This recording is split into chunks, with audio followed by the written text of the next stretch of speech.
Serial Killers, 101 Questions True Crime Fans Ask was extremely interesting and full of valuable information. This book would make for a captivating movie, mini TV series, or documentary. I look forward to reading other books written by Dr. Joni Johnston and watching her YouTube channel videos.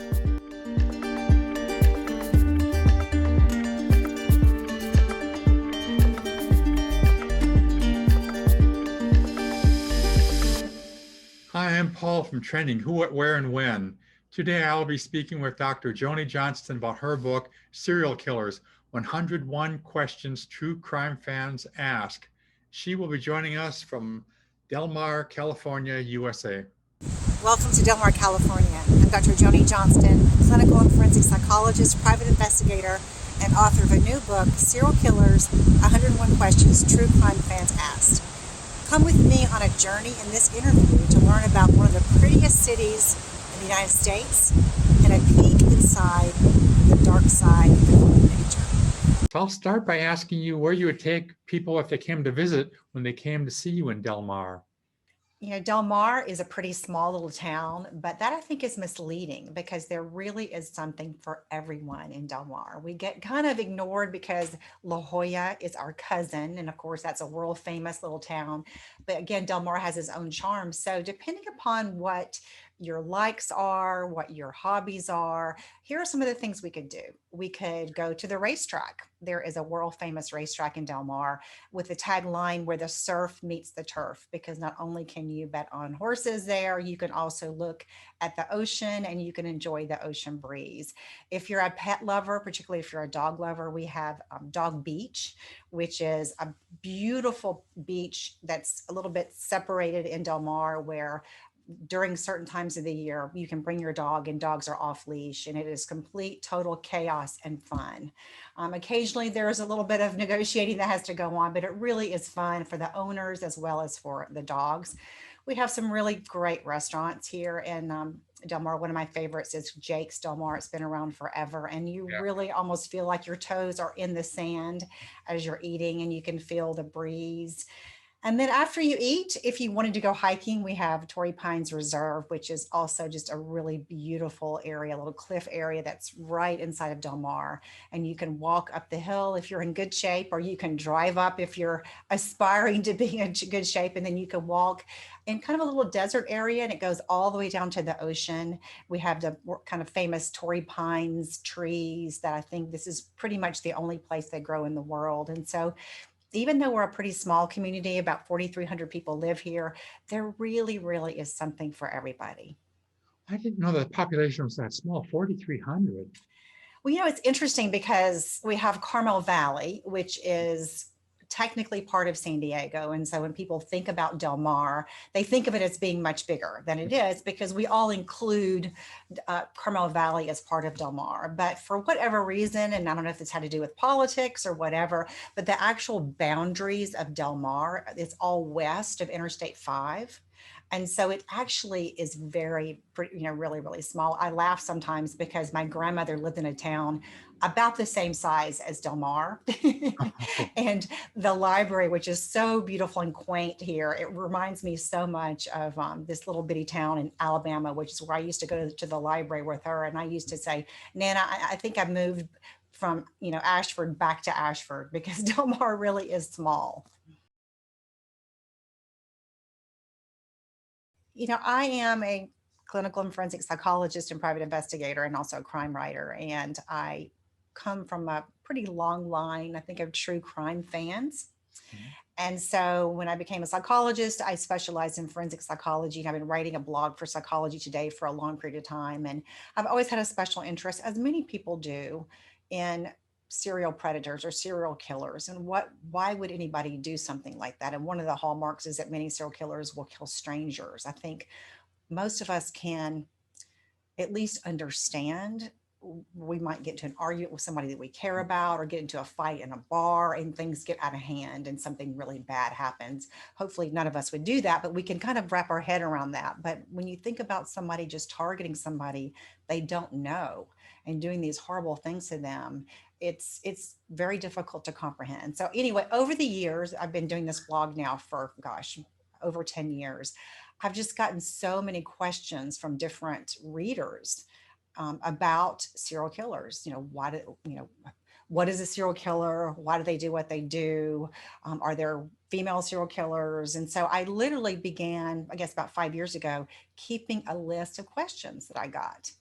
And so during COVID, I thought, I'm going to answer those questions. And initially, I thought it would just be just to kind of make sure I knew everything that I could about serial killers. And then it just turned into a book. And so it literally is 101 questions true crime fans have asked over the years. And these are questions that people sent from all different countries. Yeah. I mean, Psychology Today is an amazing magazine, amazing forum. And so one of the things that's been great is that, anybody can read my blog and write in and ask a question about one of the articles I've written or just a question in general.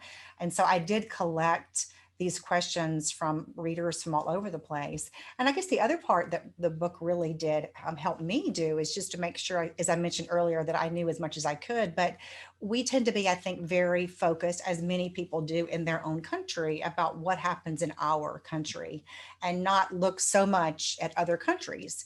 And so I was really interested in looking, even though I keep up with the news about murders and some of those things just because of the book work that I'm in. I really did kind of look and kind of go, well, how do we compare to other countries in terms of serial killers? We certainly hear about ones in our country, but are there? And of course, there are just about in every country serial killers. I think we're living in a safer time.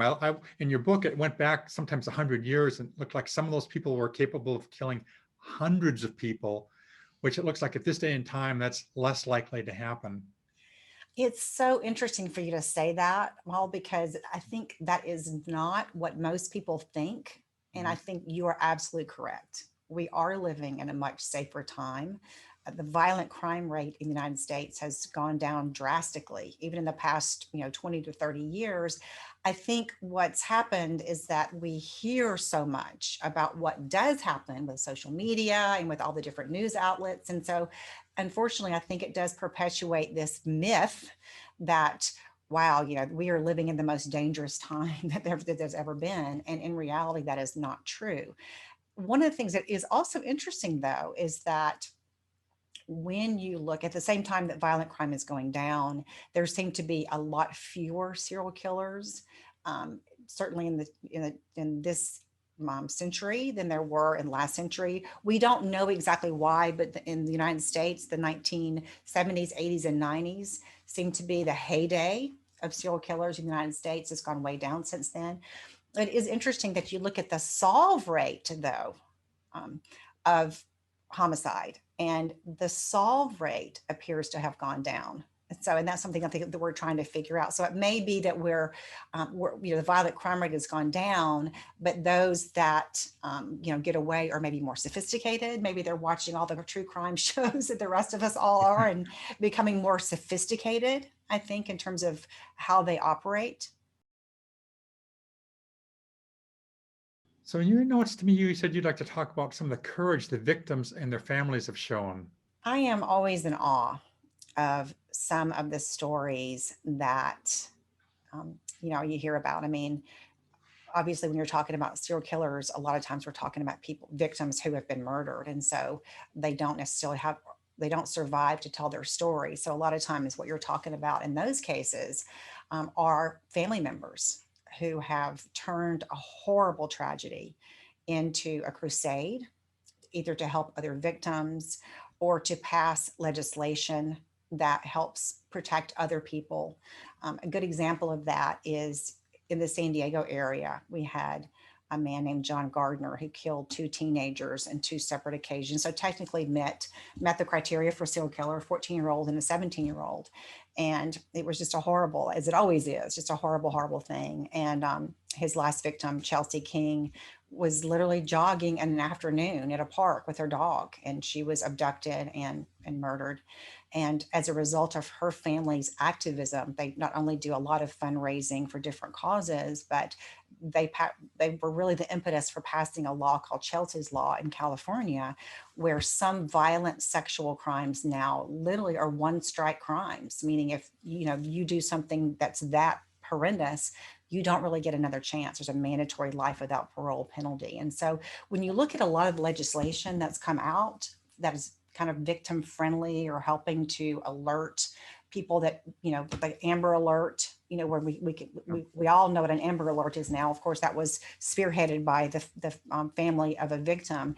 It is truly amazing what you see in terms of the activism and the change and the courage people take. And of course, then you have the survivors. You have people who survived a serial killer who now, memorize all these details, why they're captured. They get up on the stand and look this person in the face, which I cannot even imagine how terrifying that would be. And, they're literally responsible for putting that person away ultimately. And so I think that sometimes is a story that is untold and needs to be told more. And I do think, I will definitely say, I do a lot of interviews for different TV shows. I think that producers and true crime writers on for TV and radio have become much more aware of that and much more invested in making sure that they're telling that victim story, because that person oftentimes is no longer there to tell the story. And that it's easy in the past for that person to get lost. I think some of these shows would be approaching you, asking you to help them with background on some of their movies and documentaries.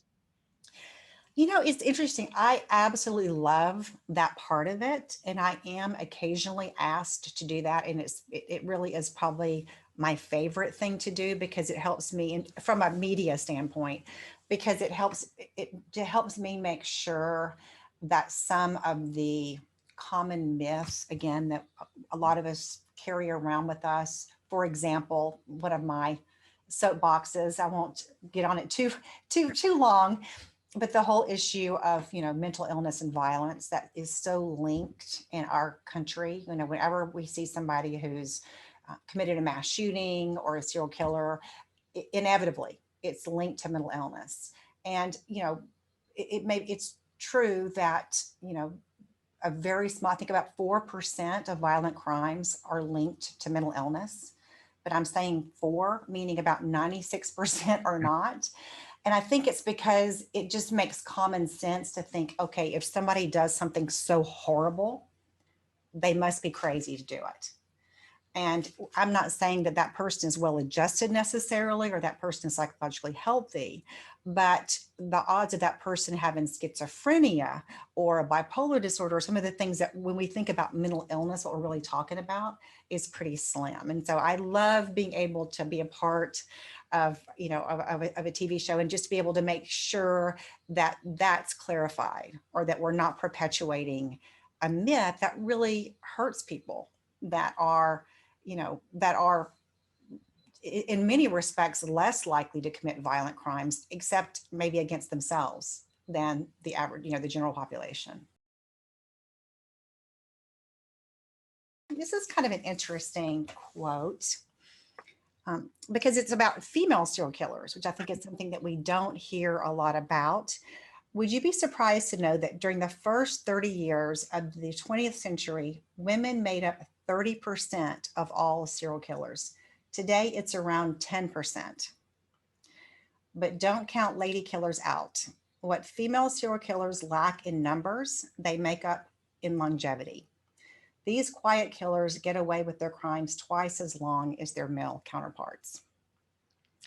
So I think in some respects that's kind of self-explanatory, but I think one thing that is interesting to know is how when you look at 30%, in the year 1900, for example, and you look at maybe 10%, you kind of go, what's happened? And I think when we think about women's rights, the right to vote, the right to own property, the right to all those kind of things, in this respect, it's also men's rights, because when you look at female serial killers as a group, you find that money or financial motives tend to be much higher. And so one of the theories is that as women gained economic freedom, the number of female serial killers went down because they had more access, or more direct access. Now, of course, I'm not in any way implying, Paul, that was a common way to, that was a common way to earn a living, was, but bump off your spouse for the life insurance policy or whatever. But I think there is some parallel there, that, when people are in desperate situations, right, you're going to have a very small few who are going to be willing to do whatever it takes. I read that part in the book, and I thought that was really interesting that people would use that as a way of funding going forward with their lives. I would never have thought of that as a way of funding your lifestyle, as either by insurance policies, like you mentioned in the book, against people that they knew, or just robbing people. It's horrible. And so I'm certainly not making excuses. There's no excuse for that. It is interesting because when you look, even today, you look at some of the serial killers in other countries, in some of the countries that have a high rate of poverty, some of the serial killers that you see are more likely to be driven by financial motives. So it just does kind of offer some support that, again, the vast majority of people would never, resort to, killing people to make a living. But when you have that economic deprivation, you are going to have a very, very small percentage of people who are willing to do that. Just like you have people who are willing to, steal from people or scam people or pretend to take your investment to make a better investment when they're putting them, those kind of things. I mean, most people would never do that, but there are always going to be people who are willing to do that. Is there any passage from your book that you would like to read and share with us? We talked already about just how brave, victims are. I guess I will read this because it's kind of a personal illustration of me talking about victims and sometimes just how courageous they are. Robert Hansen was a serial killer from Alaska who had kidnapped vulnerable women, mainly exotic dancers or sex workers. He would rape them in his home, and then he would fly them into the wilderness in his private plane and hunt them down like animals, which is just, you may have heard of this case. It's just horrible, horrible. Many of his victims were blindfolded and naked when he let them loose. Between 1971 and 1983, he killed at least 17 young women. He would have continued, but met his match in June of 1983 when he kidnapped 17-year-old Cindy Paulson. Not only did she manage to escape from his car while partially handcuffed as he was fueling up the airplane, she had memorized virtually everything about him during her captivity, directions to his house, what the secret basement looked like, etc. Robert Hansen took lives, but Cindy Paulson's courage saved many others. So it's just pretty hard to even think about somebody being so terrified in that situation. A teenager. Yeah. I mean, my youngest child is 18 years old. I can't even imagine that situation, having your wits about you so much that you're able to be memorizing all those details and then find a way, to escape. The other thing that this illustrates, in talking about serial killers, is that one of the things that we know pretty consistently about serial killers is that they don't really like a level playing field. Robert Hansen is a good example of that. This is somebody who was a big game hunter in real life. Like, he literally loved to go out. He had this plane. He would go out. He would would hunt down bighorn sheep and that kind of thing. And yet, as a serial killer, not only is he taking these poor young women to a place they've never been before, which he is very familiar with, he's not even letting them go, to give them a chance to find their way back. He's blindfolding them. He's doing those kind of things. And that's one of the things that I think oftentimes gets lost and is really important to realize is these are not individuals who are seeking out victims that have a chance of getting away. They're stacking the deck always in their favor. And some of the mystique I think that's been associated with serial killers is understandable in terms of how bizarre it is, but courage is not a personality trait or character trait that you tend to see when you're talking about serial killers. Why? I'll share one more if we have time, Paul. Sure. I talked earlier, this is a pretty remarkable story. It's a relatively recent one. And it just kind of, I think, emphasizes, again, the courage of families, and not only the courage, but the perseverance that some families have to get justice for their family members. This is a young woman named Sarah Butler, and this happened in November of 2016. So unlike some of the, a lot of the ones I talk about in my book, which go back to the 70s and 80s and 90s, this one was relatively recent. Home for the Thanksgiving holidays, Sarah told her mother that she was going to meet a friend and borrowed her car. No one ever saw her again. Frantic, her family and friends began searching. While looking for clues to her disappearance on Sarah's social media accounts, Sarah's sister and friend came across a man named Khalil Wheeler Weaver, his tagged profile. The two had been communicating with each other shortly before Sarah disappeared. Suspicious, they created a fake profile, alerted police, and eventually arranged a meeting with Wheeler Weaver at a Panera Bread in Glen Ridge, New Jersey, a small community approximately 13 miles from Newark International Airport. When he arrived, police were waiting for him and took him in for questioning. They also thought he was suspicious, but since Sarah had not been found, let him go. I won't go through the whole story here, but the upshot of it is they identified this man. They followed him. And this is all in cooperation with police. So I want to make that clear. I'm not suggesting anybody go out on their own and investigate a crime necessarily, but they single-handedly really were responsible for his eventual conviction. They did find, sadly, Sarah's body a few days later. And he had killed at least 3, if not more, women. And so, but it was just incredible that they were that determined to figure out what happened to her. I mean, they were very, very diligent. And I think they did actually even talk to police. They were obviously communicating with police even before they looked at her social media. So, but that story got a lot of attention. I think it rightfully so, because they were, number one, always in contact with police and partnering with them. So they weren't kind of, being renegades going out and doing things on their own, but they were very, very determined. And I think that is, no matter what, I think you think about true crime and the fact that it's become so popular in the United States, and it really has been, especially over the past couple of years. And there's a lot of mixed feelings about that, which I understand, because we don't want to glorify horrible things that have happened. But I do think that there's been a positive part of that. And one of the positive parts that I see is that people I think are much more likely, the old adage, if you see something, say something. And I think people are much more, alert and willing to speak up if they see things that aren't right. And I think that has been a benefit. And I think also people are much more aware, maybe safety conscious, aware of things that maybe we weren't, growing up in the 70s, like I did, the whole joke about, you head out on your bike and be home by dark, that kind of thing. I mean, there's not many of us that would let our kids do that today. If it's unfortunate to some extent that that's the case, but I think it also has resulted in there being, fewer abductions, which we know is the case. As when you look at patterns of serial murder over the years, what you see is that the type of people who are more likely to be killed by serial killers today, you see a greater percentage of homeless people, for example, or sex workers, or people who were on the streets and are addicted to drugs. And I think the reason for that is because, number one, serial killers have always looked for, again, vulnerable people who won't be as missed as quickly as other people, but they also look for who is available and who is accessible. And because you don't see people hitchhiking like you used to, you don't see kids out riding bikes, out in the country as much as you used to, that I think has narrowed the potential victim pool. And so you do see that people who are still in more vulnerable positions are more likely to be preyed on.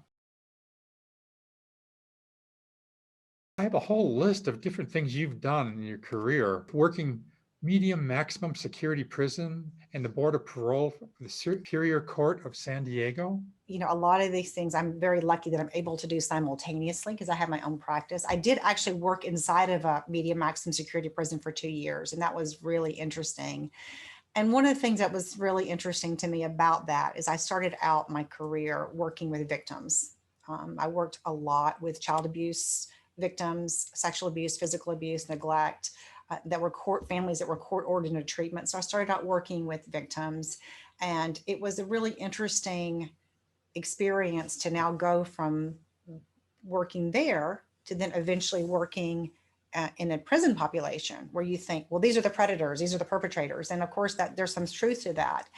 And I think one of the hardest things and the most challenging things for us as human beings, and certainly for me as a psychologist, is the fact that oftentimes people who wind up becoming perpetrators were victims themselves at one point. And that was really something that I had to come to terms with. When I would go in to meet with an inmate, I would ask, of course, about background and, just as part of the treatment and getting to know that person. And one of the things I learned very quickly is that if I couldn't just say, you know, were you ever abused as a child? Did you ever have physical abuse or sexual abuse? Because a lot of times it'd be like, no, I didn't. And then when you start talking to them, sometimes the stories they would tell, you're kind of thinking, what are you talking about? I mean, you're telling me these things that are just horrible. And realizing that, sometimes for some of the inmates that they weren't aware they'd been abused. This was kind of normal to them. And so it was kind of heartbreaking to see that even though we're all responsible for what we do ultimately, and if you commit a crime, you're accountable for that as an adult. But it is hard to see sometimes that I guess I could hurt and feel empathy for the child that had been hurt and injured at some point. And that was so often the case that, this person had had a pretty tough beginning. And again, most, of course, the other side of that, as we know, Paul, is that there are sadly thousands and thousands of people who have experienced, abuse or neglect and who grow up into law-abiding citizens, and they use that experience to never do it to anybody else. So, obviously abuse does not make an abuser, but I do think it makes it hard, and it does set the stage for those kind of things to develop. When you were doing that, could you tell if people were telling you the truth or not? Was it easy to determine if they were being honest with you or if they were just making up stories? That's such a great question, because one of the wonderful things about being a forensic psychologist, and there are many, I love what I do, but we have oftentimes corroborating information. Oh. So I don't believe much of anything that anybody tells me unless I can corroborate it. So if I'm asking somebody about what they did that landed them in in prison, I'm going to make sure they know, look, I have access to your records. I just want to make sure you know that. I have access to your legal file, I have access to your medical file, and you'd think, well, if that person knows that, then they're not going to lie. That's not the case, right? So I would always validate that information. Now, my role oftentimes in working in a prison was the mental health side of it. So I wasn't so concerned about what you did to land in here. It was more a mental health issue while you're in here, helping you, kind of navigate that part of it. But I have done evaluations for the Board of Parole. And as part of that evaluation for the Board of Parole, I do look at what brought that person into prison. Was it a violent offense? If it was, I want to go back and read, the police officers' reports, the probation officers' reports, if there are any witness statements. So I'm going to ask this person what happened, but I'm not going to accept what happened.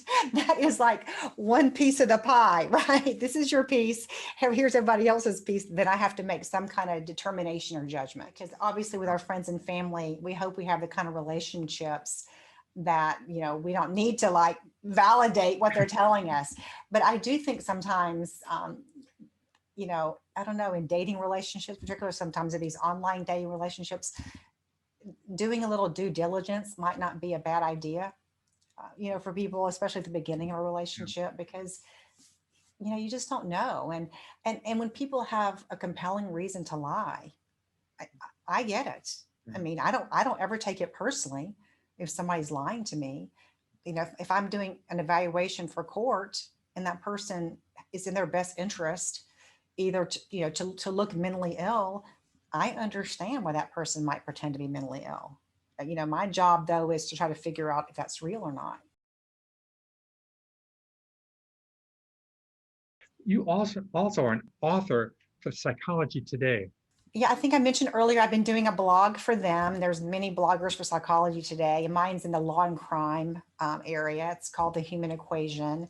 And it does look really at the psychology of crime. That's kind of the goal of the blog. I'm always learning about that. So it covers everything, Paul, from domestic violence to, stalking to, I might talk about red flags in a dating relationship, all the way to the personality of a poisoner. So anything that has to do with law and crime and psychology, those are the things I like to talk about.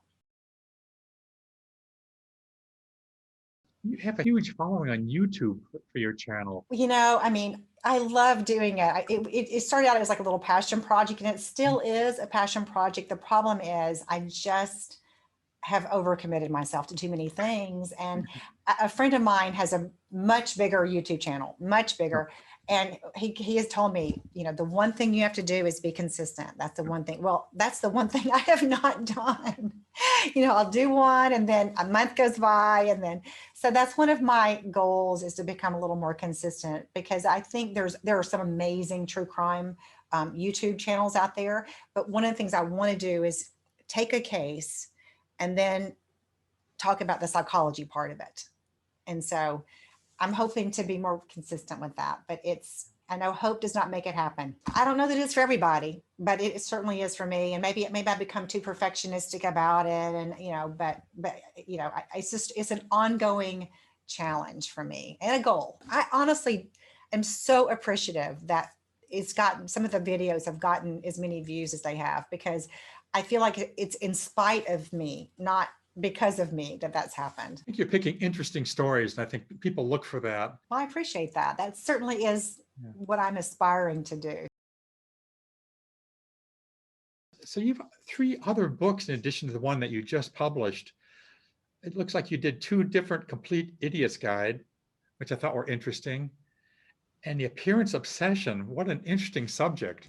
That is, boy, we were talking years and years ago. I mentioned to you earlier that I started out working with child abuse victims, and I worked a lot with teenagers. And so the kind of appearance obsession came about from working with so many teenagers who had eating disorders and were struggling with those kind of things. This was many, many years ago, before I really just focused specifically on forensic kind of stuff. And so I kind of just began seeing a pattern of, if somebody was struggling with eating, they oftentimes had a body image issue, and sometimes they had an issue with exercise. And there's kind of a connection between all of those. And so that was the first book that I wrote.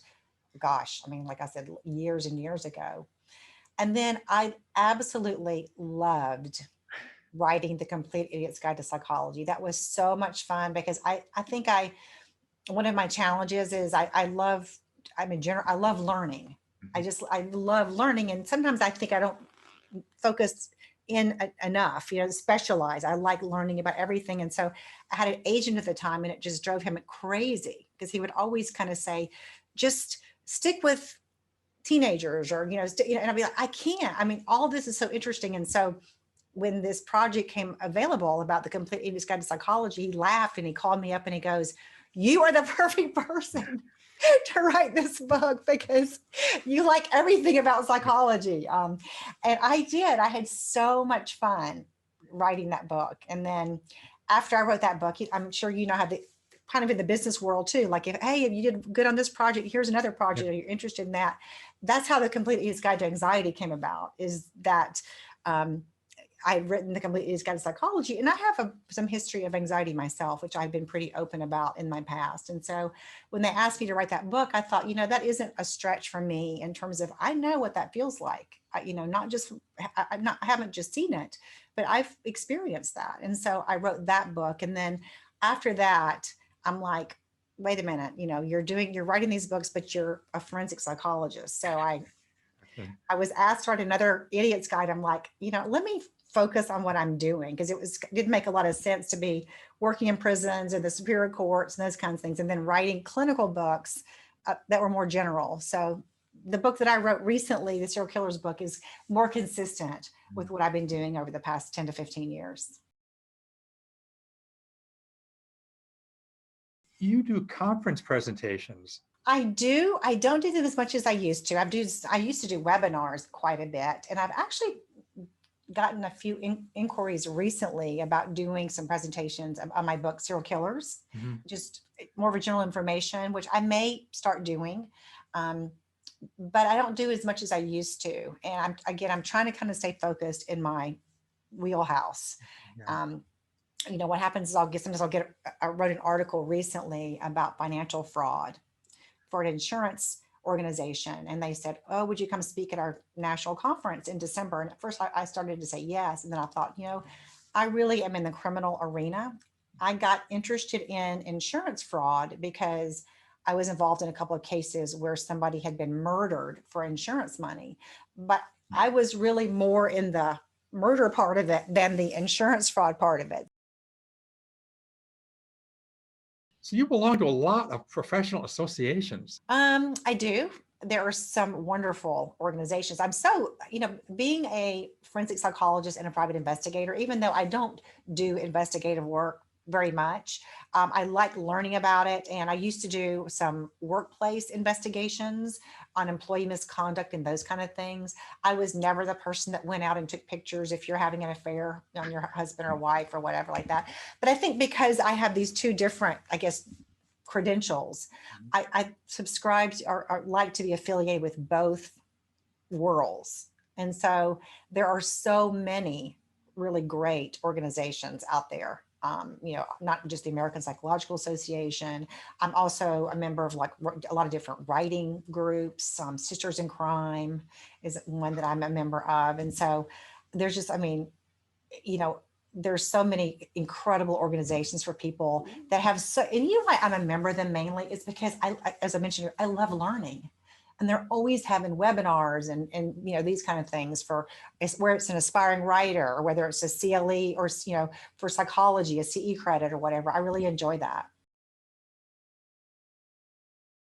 It's about some of the awards and listings you've achieved during your career. Well, my two favorites, I don't have a long list of awards that I've received, but I do have a couple that were very meaningful to me.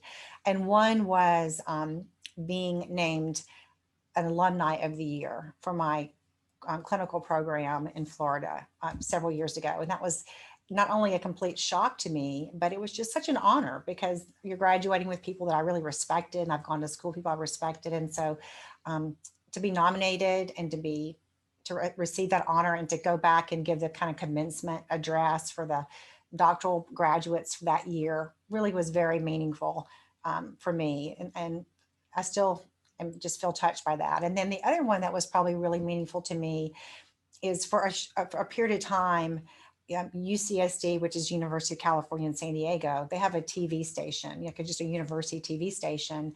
And I hosted and produced just a very local TV station, a mental health show for them at one point. And that was just so much fun to do. It was just so much fun because I had complete freedom to pick the topic and pick the guest and do it however I wanted to. And we did a show called The Psychology of Adoption. And we were able to interview some birth moms and some adoptive moms. And that won the local media award for the San Diego Psychological Association.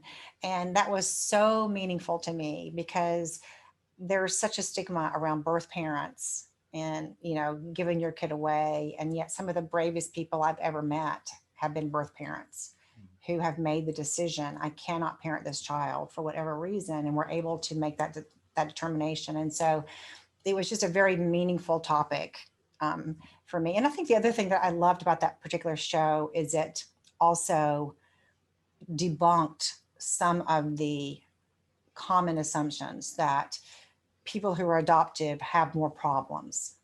There seems to be this kind of belief. And there's some interesting research around that. So we know, for example, that when you look at serial killers, for example, a significant, more than you would expect on the population have been adopted. I think there's so many confounding variables there. So there have been a lot of studies that show that if a child is adopted under the age of 3, the likelihood of them having a significant mental health problem is not really any greater than anybody else. But what's interesting is that those kids, if you look then at these kids getting referred to mental health services with the same behaviors, if you're matching kids with the same behaviors at school, these kids are more likely to get referred for mental health services.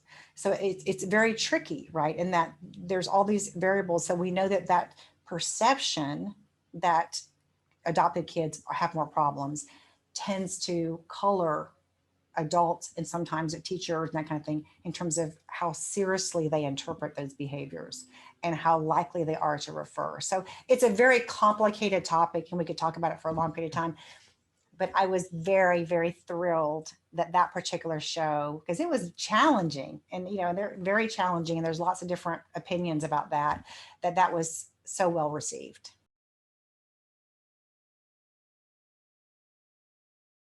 Congratulations on your Amazon best-selling rank. Looks like you ranked in a number of different categories. You ranked #1. I did I'm not sure that that's still the case, but I had no idea. My publisher sent me a few days ago, well, I guess it was maybe a week or so ago, that snapshot I think that I shared with you was like #1 in forensic science, #1. And so, I don't know what to say about that, all other than yay. I'm not quite sure how that happened, but I was really happy about it. Will we see serial killers as a movie, mini TV series, or documentary? And if so, who do you want to play your part? Oh gosh. I don't think we'll see it as a documentary. I'm hoping, I mentioned earlier, I've been asked to appear on several documentaries involving serial killers. I'm interviewed on the one that came out, I think it was in October of 2020, on Samuel Little, who to date has confessed to 93 murders, and we think probably killed the most people that we know of in the United States. He died about a year ago. So, and I also was interviewed on the Joseph James D'Angelo, who was the Golden State Killer, who was sentenced to life without parole, pled guilty eventually last year. He was on the loose for 30 plus years before they caught him. So I think that my research and my work in my book, I think has helped me, be interviewed and be able to comment on cases that have already come about. But I don't know that I think that it would, would result in, a series or anything like that. I mean, who knows? I mean, I'd certainly be open to talking about it, but I think that that's what I see in my head. And obviously, hopefully, Unmasking a Murder, my own YouTube channel, if I ever get around to doing more about it, we'll be using some of those cases. I was going to ask you about any upcoming books that you're working on. I always have about 50 book ideas. So I have to narrow it down. Am I actually working on any? I'm in the research stage. I'm looking at international serial killers. I would really like to write a book that looks at different serial killers around the world, not only in terms of who they are, because we don't tend to know who they are, but also, does the culture you grow up in influence you in any way? And I think the research I'm doing so far, I think what I've come to believe is that, no, if you're a bad person, if you're not a nice person in one country, you probably wouldn't be a nice person in another country. But what it might influence is, for example, who you select to target. So if, for example, you live in a country where there is a huge amount of poverty and there are a huge number of children living on the streets, for example, you are more likely to find serial killers target those children. There was a serial killer in Pakistan who killed at least 100 children before he was caught. And it's hard to imagine that ever happening in the United States, just because there aren't a lot of children living on the street. So I think looking at just the issues of from country to country, and how does the culture you're living in, how does that influence not only your victims, but how you lure people, who are the vulnerable people, who are you going to target? So that's a project that I'm really interested in kind of working on. I'm I won't say the baby stage of that, but the toddler stage. So how would you go about research for that? Would you be doing that through books and papers, or would you be interviewing people? I mean, that's the challenge. Okay. I mean, that is the challenge. So, it's easy to start with newspaper clippings because, that's the start. And then you have to go down the bunny trail. And the hard part of it, I'm finding, which is no surprise, is that you can find this much of your story very easily because we are in a global world, right? I mean, it's not hard to find kind of what's happened.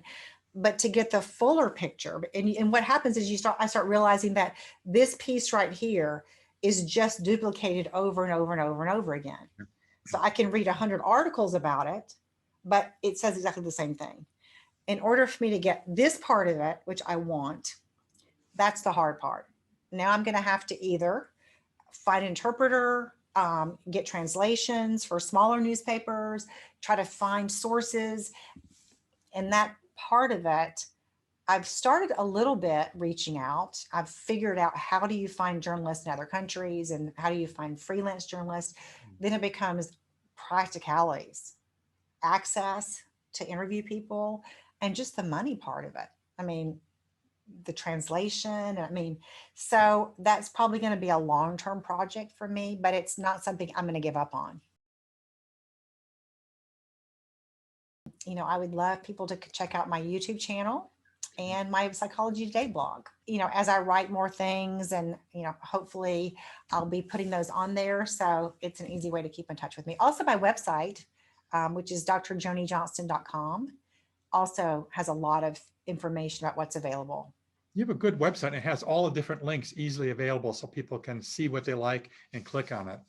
Well, good. I'm glad. I'll have to give I have no responsibility whatsoever for that. So I will pass that along to the person who is nice enough, you know, and patient enough with me that she just adds stuff every month. She knows what you know, my blog and this. So she literally will go and look every month. Okay, what has Joni done? And then she'll take those links and put it on there. And she's done a great job. She really has. Know yourself. And what I mean by that is we all have ways, if we are a writer or want to be writer or want to be author, we have ways of not writing. For me, it is research. I can research a topic from now until, you know, the year 3000. And so I know for myself, I have to structure my project to where at this point you are not allowed to do any more research, or you've done this much research. Now you have to write this much. So I think that would be the thing is, you know yourself, right? Know yourself, know the tricks that you play to avoid writing. I mean, and I struggle with that all the time, you know what they are and, you know, and do it. I mean, it is true, even though I get so annoyed when I read this that I'm about to say, you know, you have to just write. You have to just write. You do.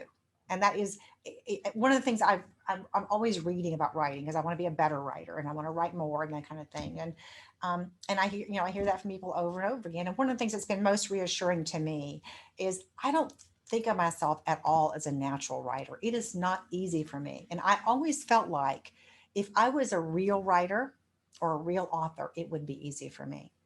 And what I realize is that there are some lucky people in this world. It is easy for them, but there are plenty of amazing writers that it is excruciating to do. And that has been so comforting for me to know that just whether it's easy or hard, that says nothing about your ability as a writer or an author.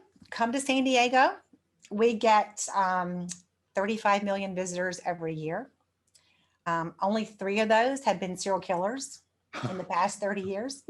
So your odds are good that nothing bad's going to happen to you, at least to that extent. So it really is a wonderful place to live. And there's so many things to do.